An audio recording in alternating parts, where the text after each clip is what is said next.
Hey everyone, and welcome to The Explainer. When most of us hear the word monopoly, we instantly picture this single, immovable monolith controlling absolutely everything, like a giant corporation with zero rivals, right? But the truth is, market dominance isn't just one flavor. It actually comes in several really specific, highly strategic categories. So let's jump right into this explainer and explore the fascinating ways monopolies are formed, specifically looking at the different types out there.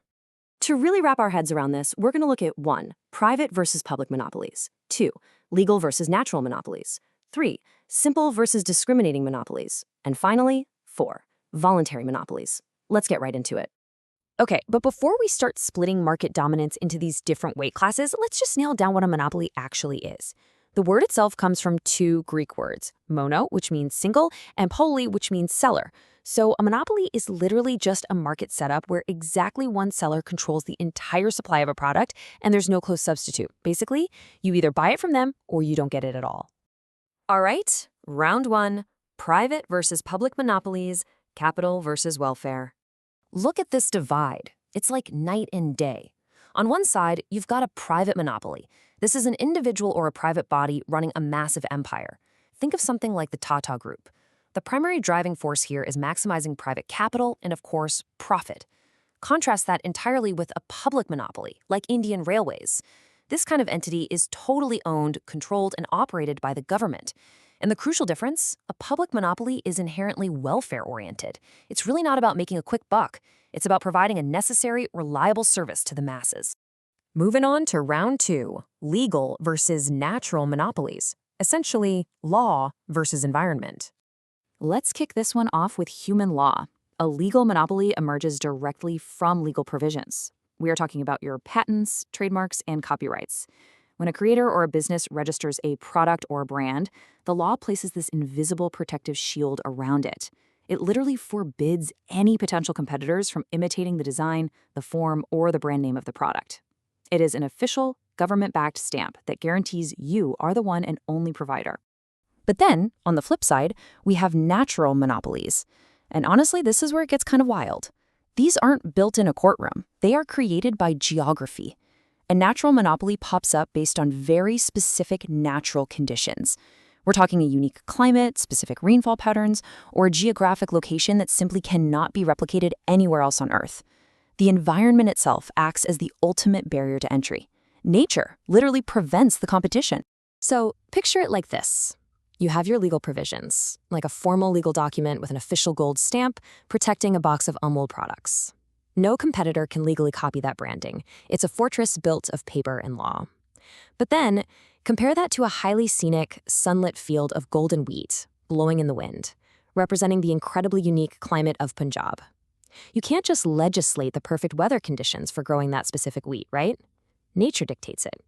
It's just a fascinating contrast between man-made legal rules and raw environmental conditions. All right, round 3. Simple versus discriminating monopolies. This one is all about pricing strategies. Now, there is a massive difference in how these two operate when it comes to charging you, the customer.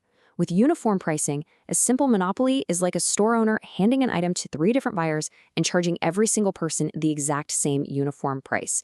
It doesn't matter who you are or where you live, the price is the price. But a discriminating monopoly, they use differentiated consumer pricing. Picture a professional doctor charging a wealthy executive a really high fee, but then giving a much lower bill to a low-income patient for the exact same medical service. The firm is actively charging different prices to different buyers for the exact same product. So how does a business actually pull off price discrimination? Well, it usually breaks down into 4 main avenues. First, there's place-wise, which is like charging different house rents in rural versus urban areas. Then there is time-wise, where bus fares might be different if you're traveling overnight versus during the day. There's use, where electricity charges might differ for a residential home compared to a commercial office building. And finally, there's personal. This goes right back to our doctor example. A monopolist can actually identify specific traits of the individual consumer and alter the price tag accordingly. It's a highly tailored, totally profit-maximizing strategy that, let's be honest, really only works when you have absolutely zero competition.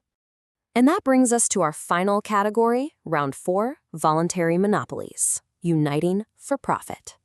Okay, so in a voluntary monopoly, independent competitors basically look at each other and say, Why are we fighting? They actively choose to stop cutting prices against each other. Imagine a group of independent global oil producers shaking hands and formally sitting down together around a table. By uniting under a single banner, in this case OPEC, the Organization of Petroleum Exporting Countries, they entirely avoid that cutthroat competition. By forming groups to eliminate competition, they act as one massive unified entity. They control the global supply, maximize their collective group profits, and essentially just manufacture their own monopoly.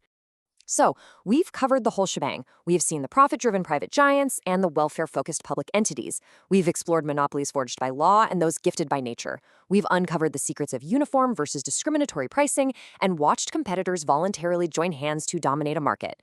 So, my final question to you is this. Look around at the brands you buy, the utilities you use, the railways you travel. Which type of monopoly quietly impacts your daily life the most? And until today, did you even realize they were playing by entirely different rules? Keep that in mind the next time you make a purchase. Thanks so much for joining me on The Explainer, and keep questioning the world around you.